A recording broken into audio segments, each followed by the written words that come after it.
उमरा को लूटकर गरीबों की मदद करने वाले लुटेरे का जिक्र आए तो हमारे जहन में फौरन सुल्ताना डाकू का नाम आता है, जो कि अपनी जिंदगी में ही एक अफसानवी किरदार बन चुका था। दर्द दिल रखने वाला सुल्ताना डाकू हर डाके की मंसूबाबंदी इंतहाई एहतियात के साथ करता और हमेशा कामयाब लौटता। कहा जाता है कि वो बड़े नडर तरीके से डाका डालता और खून बहाने से हत्तल मकदूर गुरेज करता, लेकिन अगर इसका कोई शिकार मुजाहमत करता तो वो इसको बेदर्दी से कत्ल करने से भी दरेग नहीं करता था। पूरी जिंदगी कानून की हिरासत से बच निकलने वाला सुल्ताना डाकू बिलाखिर अपने करीबी काबिल एतमाद साथी के हिर्स और बेवफाई की वजह से अंग्रेजों के हत्थे चढ़ गया, जिन्होंने इसे सन 1924 में साथियों समेत फांसी पर लटका दिया। अपने साथियों समेत बरतानवी काउंटी नॉटिंघमशायर में शेरवुड के जंगलात में रहने वाले गरीब परवर डाकू और 14वीं सदी के किरदार रॉबिन हुड की तरह सुल्तान भी अमीरों को लूटता था और गरीबों में बांटता था। सुल्ताना डाकू के अकीदे से मुतालिक कुछ वसूख से नहीं कहा जा सकता।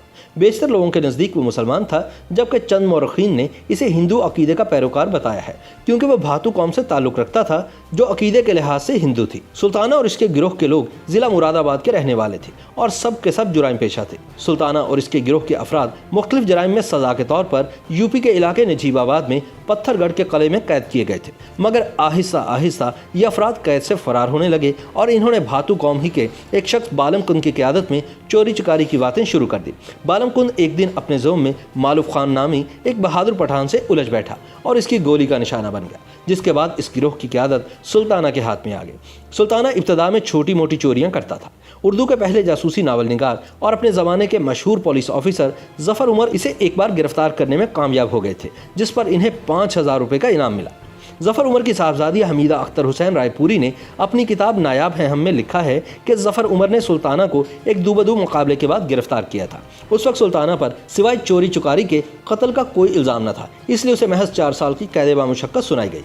ज़फ़र उमर ने इसकी गिरफ्तारी पर मिलने वाली रकम अपने सिपाहियों और इलाके के लोगों में तकसीम कर दी थी। बाद अज़ां ज़फ़र उमर ने उर्दू में कई जासूसी नावल तहरीर किए, जिनमें पहला नावल नीली छतरी था और इसकी कहानी का महवर सुल्ताना डाकू ही था। रिहाई के बाद सुल्ताना ने अपने गिरोह को असर-ए-नौ मुनज़्ज़म किया। इसने नजीबाबाद और सहारनपुर के सरकर्दा लोगों से राब्ते उस्तवार किए और अपने काबिल एतमाद मुखबिरों का जाल बिछाकर मालदार असामियों के घरों पर डाके मारना शुरू कर दिए। सुल्ताना हर डाके की मंसूबाबंदी बड़ी एहतियात से करता और हमेशा कामयाब लौटता। सुल्ताना की कोशिश होती कि कभी किसी को जानी नुकसान न पहुँचाए, लेकिन अगर कोई इसकी राह में हायल होता तो वो इसे कत्ल करने से भी दरेक ना करता। ये भी मशहूर है कि सुल्ताना डाकू अपने मकतूलीन या मुखालफिन के हाथ की 3 उंगलियां भी काट डालता था।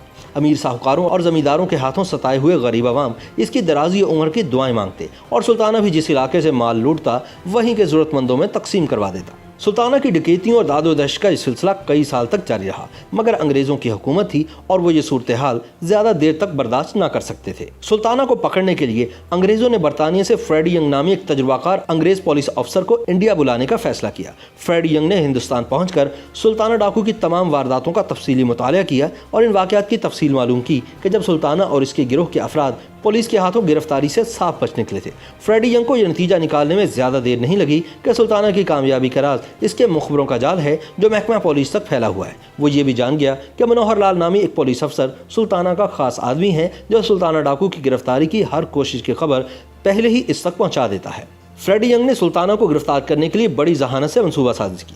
सबसे पहले तो इसने मनोहर लाल का तबादला एक दूर दराज इलाके में कर दिया। फिर नजीबाबाद के अमायदीन की मदद से सुल्ताना के काबिल एतमाद शख्स मुंशी अब्दुल रज़ाक को अपने साथ मिला लिया। सुल्ताना डाकू भी मुंशी अब्दुल रज़ाक पर हद से ज़्यादा भरोसा करता था। सुल्ताना की जायपना नजीबाबाद के नवाह में वाक़ जंगल था, जिसे कुजली बन कहा जाता था। ये जंगल इंतहाई घना और दरिंदों से भरा था, मगर सुल्ताना इस जंगल के चप्पे चप्पे से वाकिफ था। इसकी कमीनगाह जंगल के ऐसे घने इलाके में थी जहाँ दिन के औकात में भी सूरज की किरणें नहीं पहुँचती थी। सुल्ताना भेस बदलने का भी माहिर था और इसके छरीरे बदन की वजह से इसे देखने वाला कोई शख्स भी नहीं जान पाता था कि यह सुल्ताना डाकू हो सकता है। फ्रेडी यंग ने मुंशी अब्दुल रज़ाक की इत्तलात की बुनियाद पर सुल्ताना के गिर्द घेरा तंग करना शुरू कर दिया। सुल्ताना डाकू जूं ही अपने काबिल एतमाद मुंशी अब्दुल रज़ाक के बिछाए हुए जाल तक पहुंचा तो सैमुअल पेर्स नामी एक अंग्रेज अफसर ने इसे अपने साथियों की मदद से काबू कर लिया। सुल्ताना ने पहले फायर करना चाहा, मगर पुलिस वाले इसकी राइफल छीनने में कामयाब हो गए। अब इसने भागना चाहा, मगर एक कांस्टेबल ने इसके पैरों पर राइफल का बट मारकर इसे गिरा दिया और اور यूं सुल्ताना गिरफ्तार हो गया। फ्रेडी यंग सुल्ताना को गिरफ्तार करके आगरा जेल ले आए, जहां इस पर मुकदमा चला और सुल्ताना डाकू समेत 13 अफराद को सजाए मौत का हुक्म सुनाया गया। इसके साथ ही सुल्ताना के बहुत से साथियों को उम्र कैद और काला पानी की सजा भी सुनाई गई।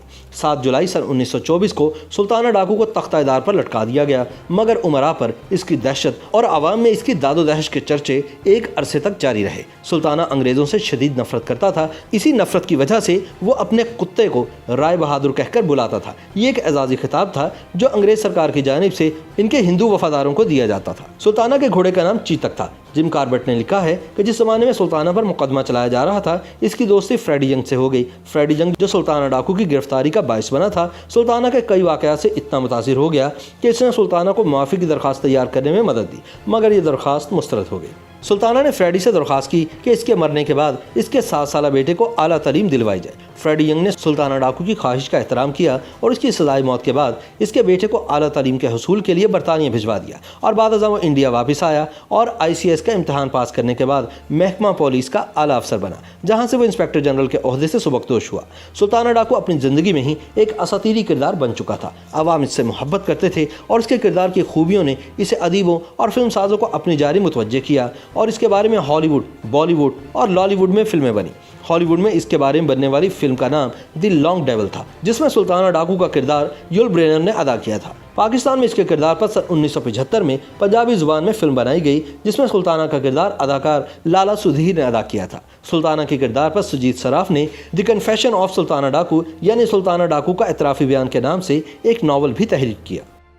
YouTube पर गूगली न्यूज देखने के लिए youtube.com की सर्च बार में गूगली न्यूज TV टाइप करें। गूगली न्यूज के पेज पर सुर्ख रंग के सब्सक्रिप्शन वाले बटन पर क्लिक करना ना भूलिए। YouTube पेज पर अपलोड होने वाली वीडियोस से बाखबर रहने के लिए बेल आइकन पर क्लिक कीजिए। आपको हर नई वीडियो के बारे में नोटिफिकेशन मौसूल हो जाएगा।